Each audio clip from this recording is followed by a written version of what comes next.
je vais insister.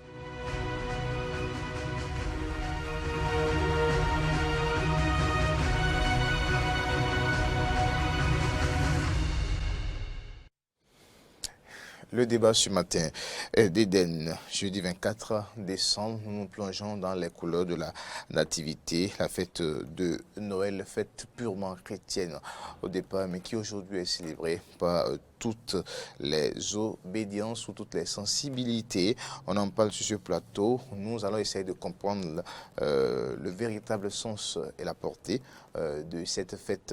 Quand on parle de nativité, deux acteurs religieux sur donc ce plateau pour faire ce débat. J'ai ici à ma droite le pasteur Rocher Dosso. Pasteur, bonjour. Bonjour.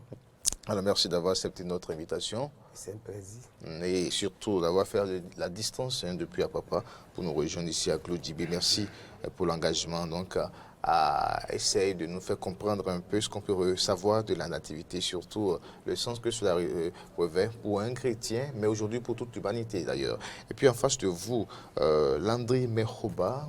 Bonjour Landry. Bonjour monsieur le journaliste. Vous êtes berger de la mission des âmes. Bien sûr. Ça veut dire quoi concrètement? Le berger des âmes, ça veut dire que nous travaillons plus sur les âmes que sur le corps de la personne. D'accord, d'accord. Alors, merci et bienvenue également à vous, M. Landry Mehoba. Alors, je commence par vous. La nativité, quand on parle de nativité, la fête de Noël, cela a quel sens véritablement? Eh bien, bonjour monsieur le journaliste, bonjour chers téléspectateurs. Je voudrais commencer par évoquer un petit souci. Aujourd'hui, nous parlons de la fête de Noël, la fête de la nativité, c'est-à-dire que Jésus est né. Et le monde entier célèbre cette fête aujourd'hui. Dans toutes les églises, tout à l'heure, toutes les églises seront remplies. Parce que il y a un fils qui est né, il y a un petit garçon qui est né, qui revêt beaucoup de choses que nous allons essayer d'en parler décortiquer. Voilà, tout à l'heure dans votre développement. D'accord. Alors, pasteur Rocher Dosso. Bon, vous savez très bien, je vous salue d'abord d'entrée de jeu, je salue les téléspectateurs et que la grâce de Dieu repose sur nous tous. Amen. Aujourd'hui, tout le monde fête la naissance de Christ. Christ est né et on appelle Dieu parmi nous. Emmanuel signifie Dieu est avec nous. Dieu est devenu homme, il est avec nous. C'est une question de foi. Vous savez, c'est un débat un peu lourd pour d'autres personnes, mais c'est une question de foi. Christ est né pour sauver l'humanité. Donc pour cela, nous qui étions avant dans les ténèbres, nous qui ne connaissons pas encore Dieu, une lumière est apparue et nous a sortis des ténèbres. Parce que toute religion confondue sait aujourd'hui que nous avons offensé Dieu depuis le jardin d'Éden et le monde était perdu. Donc nous étions séparés de Dieu. Et maintenant Dieu a voulu toujours se réconcilier avec l'homme. Donc pour cela, alors il s'est fait chair pour nous, il est venu habiter parmi nous et aujourd'hui personne ne peut contester. Alors donc on dit que ça a quitté l'Europe, c'est un Dieu européen, mais aujourd'hui c'est sur le terrain, chose palpable, chose tangible, que tout le monde sait que le monde est resté sous une influence spirituelle de la naissance de Christ. Donc, il est normal que dans le monde entier aujourd'hui, on puisse célébrer cette fête et marquer cela par un jour férié. D'accord. Voilà. Alors, Mehoba, Landry Mehoba. Oui. Alors, maintenant, dans la signification profonde, maintenant, on peut rentrer dans les détails Bien sûr. profonds. Je voulais remercier le pasteur qui a abordé le sens profond de la chose. Je pense qu'au début, nous étions tous privés de la gloire de Dieu. Parce que Dieu était en colère contre toute l'humanité. La Bible dit que Dieu est resté silencieux pendant 400 ans. Il est resté silencieux parce que tout ce que le peuple faisait ne lui plaisait pas. Alors Dieu, dans sa logique, a décidé d'envoyer son Fils unique dans ce monde pour que quiconque qui croit en lui soit sauvé. Et alors, ce petit garçon est né dans cette mangeoire, le pasteur l'a dit, pour nous réconcilier davantage avec Dieu. Nous avions perdu ce sens qui devrait rester entre Dieu et nous. Alors de ce fait, il est né pour nous réconcilier avec Dieu. La Bible dit qu'un sauveur sera né. Le premier pas est qu'il nous réconcilie avec Dieu Et le second pas, il va nous sauver et nous conduit maintenant vers le Père. Il a dit, je suis le chemin, la vérité et la vie. Et pour aller plus loin, l'Emmanuel sera son nom, comme le pasteur l'a souligné. Ça veut dire que quiconque désormais va vouloir contempler ce bébé, va vouloir l'adorer, l'adorera en esprit et en vérité. C'est un sens profond que nous devons porter à la nation aujourd'hui. Tout le monde fête, c'est une fête. Et tout le monde essaie de s'exalter. C'est bon tout ça. On s'achète de beaux vêtements. Les enfants, on leur donne des cadeaux. C'est bon, tout ça c'est bon. Mais il faut expliquer à toute la nation quel est le sens profond de la fête de Noël. Pourquoi Jésus est né? C'est la question fondamentale. Pourquoi ce bébé est né? D'abord, il est né, comme je disais tantôt, pour nous réconcilier avec Dieu, nous sauver, nous conduire vers le Père et être avec nous en plein temps. Mais de 2000, en fait, de la nativité, bien sûr. Maintenant, ça fait 2020, c'est ça? Bien sûr. Est-ce qu'il y a eu cette réconciliation entre l'homme et Dieu? Il y a eu cette réconciliation avec Dieu par la mort de Jésus-Christ à la croix. Lorsqu'il est mort sur la croix, le sang qu'il a coulé désormais sur cette planète Terre nous réconcilie avec Dieu. C'est de ça l'homme a besoin. C'est de ça l'homme a besoin pour être épanoui aujourd'hui. Les fêtes, les achats par-ci, par-là, nous devons, vrai, tout ça c'est bon, mais nous devons focaliser notre attention et focaliser l'attention de tout le peuple vers l'essentiel. Nous oublions l'essentiel et nous nous accrochons aux choses, excusez-moi, qui ne sont pas du tout utiles. Pasteur Rocher Doussou, est-ce votre avis également? Oui, vous savez, aujourd'hui, c'est vrai que le berger et moi sommes en train d'aller vers le même point. Il y a d'autres qui contestent. Bien qu'étant chrétien, je le dis sur le plateau, il y a d'autres qui contestent qu'on ne doit pas choisir le 25 décembre comme la naissance de Jésus-Christ, sous prétexte que, en temps, la Noël s'est célébrée par les païens et que l'Église catholique a arraché, l'Église romaine a dit non, Christ est né et maintenant ce petit enfant est né, on doit se réjouir et maintenant qu'il doit arracher, c'est pour cela que tout le monde aujourd'hui, les docteurs contestent pour dire que c'est une fête païenne. C'est une grave erreur. Je dis que c'est une grave erreur parce que, vous savez, en Christ, il n'y a pas de religion. En Christ, il n'y a pas de religion. La Bible dit dans Jean 3, verset 16, que Dieu a tant aimé le monde. Et quand on me dit le monde, je vois le féticheur, je vois le marabout, je vois le musulman, je me vois moi aussi en tant que noir, je vous vois vous qui êtes là avec moi. Donc on a dit le monde. Pasteur, animiste, tout le monde est dedans. Le monde en a dit. Et il a donné son Fils unique, Jésus-Christ, afin que quiconque croit en lui, dans croire, je vois plutôt le remerciement. Vous savez, le remerciement. Dans le mot croire, je ne vois pas non seulement la foi, mais je remercie Dieu d'avoir accepté se réconcilier avec moi. Là où le débat est un peu gênant, est qu'on dit Dieu s'est fait homme. Vous et moi, peut-être que Dieu nous a fait grâce aujourd'hui. Je parlais que vous êtes chrétien, que vous acceptez. Mais pour quelqu'un d'autre qui voit un Dieu qui a créé l'humanité, s'est fait homme, c'est un choc moral. Christ n'est pas né comme nous. Il est de manière spirituelle. C'est-à-dire, il est né par la vertu du Saint-Esprit qui a couvert Marie aujourd'hui. Et Marie a donné naissance à cet enfant. Et Marie était vierge. Ce qui signifie que Dieu recherchait une sainteté pour pouvoir sauver son fils. En fait, l'autre débat est que, vous savez, dans la grandeur divine, on aurait aimé qu'il y ait un ascenseur qui aurait quitté le ciel et on verra Christ en train de descendre et tout le monde est en train d'acclamer. On voit effectivement que c'est une réalité. Mais le choc est qu'on voit Dieu naître par alors une femme. Donc, tout le monde dit, mais comment Dieu peut naître de cette manière-là? Au fait, c'est ce qui divise. Mais personne ne peut nier aujourd'hui la puissance de Christ sur la terre. Personne ne peut le nier. Christ a guéri les musulmans, Christ a guéri les animistes, Christ a guéri les chrétiens. Vous savez qu'au Bénin, nos parents avaient adoré. Moi, je suis né d'une grande mère fétichiste. Pardonnez-moi un peu le thème, elle est vaudoucie. Purement vaudoucie. Donc, aujourd'hui, il donne naissance à mon père et il a permis que mon père soit pasteur à l'église méthodiste. Et maintenant, après, mon père me donne naissance et il permet que je continue dans le sacerdoce. Donc, vous voyez un peu, c'est le mystère ça. Personne ne peut expliquer aujourd'hui comment nous avons commencé par accepter Jésus au Bénin, un pays où on dit le berceau de Vaudon, mais Christ a déjà pris ce pays en main. Et aujourd'hui, on célèbre sans tache ni ride Christ au Bénin. Donc, comme le pasteur l'a dit, au-delà des cadeaux, des réjouissances que nous avons, est que moi, aujourd'hui, ma plus grande joie est que j'étais dans les ténèbres et j'ai vu la lumière. Et cette lumière est apparue dans mon cœur. J'ai souffert des maladies que, sans prendre de médicaments, je le dis, je le témoigne, j'ai un grand frère qui a souffert d'une maladie pendant 3 ans. Le frère était dessous, il a été décomposé à l'hôpital. Il a été traité par le professeur Massoboji. Donc c'est une histoire connue. Donc, me dit aujourd'hui que Christ n'est pas né, c'est un choc pour moi. Et j'ai vu ce grand frère qui est guéri pendant que les médecins ont dit qu'il est mort.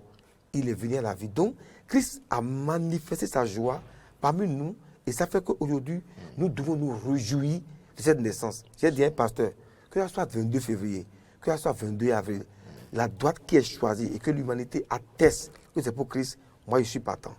Pour moi, c'est un sujet de joie. D'accord. Alors, mais aujourd'hui, comment est-on arrivé à cette étape où la fête de nativité soit complètement, soit devenue, ne soit plus purement chrétienne, mais que soit devenue un créneau adopté par toute l'humanité? Oui, monsieur le journaliste, je pense que le pasteur l'a déjà souligné. Jésus est né pour tout le monde. Jésus n'a pas choisi une race. Vous voyez, il a choisi la nature humaine. Et le pasteur l'a développé, c'est-à-dire il est né d'une femme qui n'a pas connu d'homme. Ça, il faut l'avouer. Dieu a cherché, je dirais, un sens, pour ne pas dire la propreté qu'il faut. C'est comme ça devient un débat de foi. Hein, bon, vous savez, vous êtes de la foi, je suppose. Oui. Alors, je pense que ça, c'est un très bon débat que vous avez organisé à DNTV. Ça, je félicite personnellement. Vous voyez. Donc, du coup, il a laissé sa royauté. Il a laissé sa place qu'il occupait auprès de son père. Il a pris la petite place. Vous voyez, un prince qui est né dans une mangeoire. Vous voyez comment quand nos femmes vont accoucher, nous cherchons les maternités les plus célèbres, les plus célestes pour faire naître. Mais ce bébé qui doit nous réconcilier, qui va nous conduire vers le Père, est né dans une mangeoire. La signification? Mais c'est-à-dire, je me dépouille. Fais-toi petit, Dieu va t'élever. Mais aujourd'hui, nous constatons le contraire. C'est le m'as-tu vu? Non, Jésus s'est humilié jusqu'à aller à la croix. Et sa vie, ce n'est qu'une Bible en déplacement. Donc du coup, ce n'est plus une fête chrétienne aujourd'hui. Ça a dépassé toute la frontière. Et tout, même les paniers même. C'est pour cela que je remercie les églises. Au moins, ils ont donné l'opportunité à ceux qui ne vont pas à l'église d'aller une fois par an. Au moins ça la certitude. Parce que le 24 décembre, le 24 décembre, c'est pour tout le monde. Le 31 aussi, pratiquement bien tout le monde. Bien sûr, monsieur le journaliste, parce que Jésus est venu pour tout le monde. Il ne met pas de côté les musulmans, ni les évangéliques, ni les catholiques, ni etc. Tout le monde appartient à Christ. Et d'ailleurs, c'est la mission que nous avons reçue de Christ, de travailler sur toutes les âmes, parce qu'une âme appartient à Dieu. Une âme n'appartient pas à un homme. D'accord. Mais connaissant donc cette mission et ayant bénéficié également de cette grâce-là, la naissance de Jésus-Christ qui a porté le poids, c'est ça, non, le péché de l'humanité, l'homme reste toujours, continue d'être rebelle à Dieu. Après 2020, 20 ans, c'est ça, il y a ça, 2000. Alors, on ne sent toujours pas ce comportement qu'il faut. Nous, quand nous allons à l'église, nous disons nous sommes à Jésus-Christ, mais nous continuons toujours à verser dans nos péchés, matin, midi et soir. Mais ce n'est pas de jugement en fait. Non, on l'observe aujourd'hui, le comportement des chrétiens, on l'observe aujourd'hui. Mais pourtant, nous disons que nous sommes à Jésus-Christ. Pourquoi ça continue malgré les messages des pasteurs, malgré l'évangélisation, malgré tout ce que le monde religieux fait? C'est triste. C'est triste que je constate avec vous que les chrétiens d'aujourd'hui n'ont pas encore compris la puissance de cet homme, la puissance de ce bébé qui est né dans une mangeoire. C'est dommage que nous allons à l'église le matin, au vu et aussi de tout le monde, et tout à fait le soir, on fait autre chose. C'est dommage. Mais le débat, c'est-à-dire aujourd'hui, nous devons faire comprendre à chaque personne, et d'ailleurs, ça devait être comme ça, pour que la puissance de Dieu se dévoile tout le temps. Depuis le roi Hérode, vous avez vu? Vous avez vu, depuis en ce temps-là, ce bébé qui est né, Les gens ont tout fait pour l'asphyxier. Les gens ont tout fait pour le faire partir. Les gens ont tout fait pour détruire ce bébé, mais ils n'ont pas pu. Ça veut dire quoi? Personne ne peut arrêter la puissance de Dieu. Et personne ne peut détruire ce que Dieu a écrit sur vous. J'ai aimé la méthodologie dans laquelle le pasteur de tout à l'heure. Son papa était pasteur. Aujourd'hui, l'onction est sur lui. Et lui aussi, il est dans ce ministère, il est pasteur aujourd'hui. C'est une grâce. C'est une grâce. Pour dire quoi? Ce bébé a apporté tout. Ce bébé a apporté tout. Quiconque regardera ce petit bébé dans cette mangeoire sera guéri, sauvé. Et il est désormais le pont entre Dieu et nous. Merci beaucoup. D'accord, pasteur. Alors, le message, la signification, c'est connu. Vous avez développé également la portée, donner sa vie à Jésus-Christ. La Noël, c'est plus au-delà de donner des cadeaux, vivre les festivités, manger, boire et autres. Mais aujourd'hui, on célèbre chaque année la Noël qui nous demande d'aller beaucoup plus à une certaine perfection, surtout dans nos relations avec Dieu. Mais malheureusement, on continue de constater que nous nous livrons à nos passions, les crimes, les meurtres, les adultères, la fornication, et beaucoup d'autres choses que Dieu a pourtant interdit à l'homme. Est-ce à dire que l'humanité doit continuer à rester comme ça? C'est ça qui fait l'équilibre? Je ne comprends pas. Vous savez, ce débat vient souvent à mon niveau. Je vous dirais d'entrée de jeu d'abord que là où va le monde aujourd'hui est prophétique. C'est prophétique. Ça devrait arriver. Ça devrait arriver. Et la Bible dit que dans les derniers jours, la foi du plus grand nombre refroidira. Vous savez pourquoi? Regardez aujourd'hui la technologie. Nous sommes venus ici maintenant. Avant, il pouvait avoir un micro devant nous. On ne s'entendait pas avec un fil. Il n'a pas de fil. C'est celui qui essaie de capter beaucoup ses yeux, qui sera que nous avons effectivement un micro dans lequel nous partons. Donc, le monde est sous une influence de la technologie. En Israël, moi j'ai été en Israël, j'ai vu que même les Juifs contestent encore la naissance de Christ. Vous serez choqués par ça. Ce qui signifie que Dieu a permis à l'homme d'avoir sa liberté, de faire son choix. Mais il dit, dans les derniers temps, le monde sera mélangé. La séduction va atteindre un niveau accru. Aujourd'hui, dans nos églises, comme au dehors, on voit la séduction partout. Vous voyez un peu? Et quiconque, que tu sois un homme de Dieu, que tu sois pasteur, quiconque voit la femme devant lui comme ça est déjà séduit. Donc, nous sommes séduits, nous sommes faits chers. Donc, on ne peut pas interdire que ce que Dieu a prévu pour les derniers temps arrive. Vous voyez? Et je vais vous dire quelque chose. Là où vous êtes aujourd'hui, vous allez voir les gens autour de vous qui vous diront que, ah, cher journaliste, je vous aime beaucoup, j'ai de la passion pour vous, j'ai tel chose pour vous. Quand vous avez des moyens, quand vous avez beaucoup de l'argent. Mais, à un moment donné, pensez un peu, essayez de fermer un peu les portes financières et que vous n'en donnez plus autant. Vous voyez que les gens vont commencer à changer de comportement envers vous. Ça vous permet de savoir qui sont réellement vos amis, qui sont vraiment ceux-là qui vous aiment. Et c'est pourquoi on dit souvent que on reconnaît son meilleur ami dans les mauvais moments. Donc, il en est de même pour Dieu. Les derniers temps difficiles et le péché qui est en train de prendre alors de se répandre totalement dans l'église, partout, c'est une manière pour Dieu de savoir est-ce que malgré ces séductions, qui sont ceux-là qui resteront fidèles à lui. Vous voyez? Donc nous allons vers le thème, nous allons vers les derniers moments de notre vie sur la terre, c'est-à-dire où Christ reviendra. C'est pour dire que Christ ne n'a pas choisi quelqu'un qui a dit Alléluia, Amen, Dieu est fort. Non. Christ reviendra choisir pour dire, malgré toutes ces difficultés, le monde a accepté de me suivre. Je voulais terminer en disant ceci. Quand Dieu a pris le peuple d'Israël de l'Égypte pour aller à Canaan, quand ils ont vu les miracles, les 10 plaies, ils étaient contents. Ils ont acclamé, ils ont même composé des cantiques. La mer Rouge étant fermée, ils sont entrés dans le désert, que j'appelle l'école de la foi. Donc, arrivés dans le désert, alors tout était devenu chaotique. Il n'avait plus la joie, la paix, tout ce qu'on voyait n'existait plus. Donc le monde est devenu très difficile.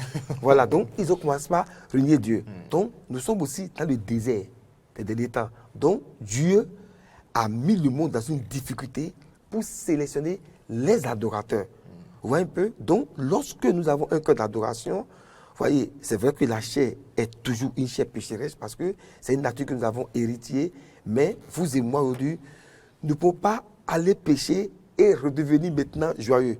Le problème se trouve là. Nous allons toujours pécher. En pensée, en acte et en chose, le péché vient toujours. Mais le problème est que quand quelqu'un a Christ en lui, quand vous touchez le péché, vous sentez que franchement, pendant votre habit est souillé. Et directement, j'en dis que si vous dites que vous n'avez pas de péché, vous vous mentez à vous-même et la vérité n'est point en vous. Et si vous vous repentez, il est juste et fidèle pour vous le pardonner. Automatiquement, Dieu vous lave. Maintenant, si le pécheur reste dans son posture et dit que vraiment, non, Christ n'est pas allé, il a choisi. Et vous et moi, nous serons séduits par ça. Beaucoup vous diront que Dieu n'existe pas, tu perds ton temps, tu vas à l'église, tu précises Dieu existe. Pourquoi c'est comme ça? Vous voyez, c'est pour vous amener à dire que dans ce désert-là, renoncez à Dieu. Dernière chose, Job a connu un désert où ses enfants sont morts, il a perdu ses biens. Sa femme lui a dit, renonce à Dieu. Il dit, jamais, je ne le ferai pas. Donc pour dire que nous sommes aussi dans ce temps-là où le monde rencontre des difficultés. Il a plus de choc même à l'église qu'au dehors. Il a plus de choc de la trahison à l'église plus que dans le monde. Nous sommes sur cette télévision, je suis désolé pour ceux qui l'entendent comme ça, pour dire que, mais Dieu n'est pas choqué. Parce que dans ça, que Dieu voit effectivement qui sont les vrais adorateurs. D'accord. Voilà. Alors, mais aujourd'hui, maintenant, tout à l'heure, dans les églises, nous allons donc célébrer la nativité et tout. Est-ce que ça s'arrête seulement à une célébration en termes de bénédiction? Qu'est-ce que cela apporte? Voilà. Je vois qu'aujourd'hui, le monde entier doit savoir une chose. Nous devons célébrer Dieu. Nous devons célébrer la nativité de Jésus. Mais après ça, c'est l'après-nativité maintenant. J'ai dit tout à l'heure que il y a certaines personnes qui vont une fois par an à l'église. D'accord. Ceux-là doivent savoir que ce n'est pas seulement à la fête de Noël qu'il faut se rendre à l'église. C'est-à-dire qu'on doit perpétuer, on doit s'accrocher à ce Jésus. Une fois que je l'ai retrouvé, je ne te laisserai plus jamais. Mais quand il y en a qui disent que Dieu est esprit, qu'on n'a pas besoin peut-être d'aller... C'est ça, autre débat. C'est vrai que Dieu a dit, ceux qui m'adoreront désormais m'adoreront en esprit et en vérité. Mais il faut se sanctifier le jour du Seigneur. Il ne faut pas attendre seulement les 24 décembre. Ni les 25, ni les 31 décembre, voilà, pour aller à l'église. Il faut aller rendre grâce à son Dieu. Il faut y aller parce que c'est le corps du Christ, après tout. D'accord. Alors, mais aujourd'hui, donc, et la bénédiction, quand je vais aujourd'hui célébrer, je reçois avec quelle bénédiction, par exemple? Il faut y aller avec la foi. C'est la première condition. Il ne faut pas aller comme si c'était une simple fête. Non, il faut y aller avec la foi et savoir que j'y vais pour redynamiser ma foi, pour accéder à une autre chose, à une nouvelle chose, à une autre nouvelle dimension. Il ne faut pas y aller dans la tête que, bon, tout le monde fête, je vais aller et après au retour, je vais préparer, manger avec mes enfants. Voilà. Non, c'est au-delà, il faut dépasser ça aujourd'hui. Je vais parce que je sais que je dois aller pour revivre ce qui s'est passé entre-temps. Au fait, ce qui se passe dans la tête des gens, c'est-à-dire que c'est aujourd'hui que Jésus va naître. Non, il fut né. Aujourd'hui, c'est juste un symbole. Nous nous rappelons de ce qui s'est passé entre-temps. Et du coup, en esprit, nous lui disons, voilà notre nature de pécheresse. D'accord. Devant toi, Seigneur, pardonne-nous, remets-nous, réconcilie-nous, conduis-nous vers le Père et sois toujours avec nous, l'Emmanuel. D'accord. Alors, cette célébration intervient pour la deuxième fois. C'est vrai que l'année dernière, la Covid-19, la crise sanitaire démarrait, voilà. Mais ça intervient maintenant en pleine crise sanitaire liée à Covid-19. Je sais que dans vos églises, sur vos lieux de prière, il y a des dispositions prises déjà. Mais quel conseil vous avez à l'endroit donc de tous ces fidèles-là qui vont se retrouver dans les églises ce soir? Il faut faire beaucoup attention. Il y a des gens qui s'amusent avec Covid-19 pour dire que ça n'existe pas. Il faut beaucoup attention. Moi, j'en ai connus qui sont morts. J'ai fait un séminaire avec un pasteur en France l'année passée. On était appelé séminaire. Aujourd'hui, il ne vit plus. Il est mort de Covid.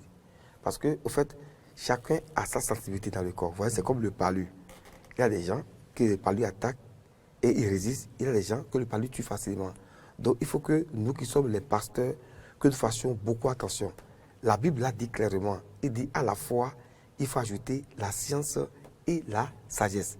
La science et la sagesse. Donc, nous devons reconnaître que la science nous dit, respectez les gestes barrières, mettez les cache-nez, lavez vos mains, protégez-vous. Donc, nous devons nous protéger. Et maintenant, même dans l'ambiance où les enfants seront, il faut que les parents veillent à des distances.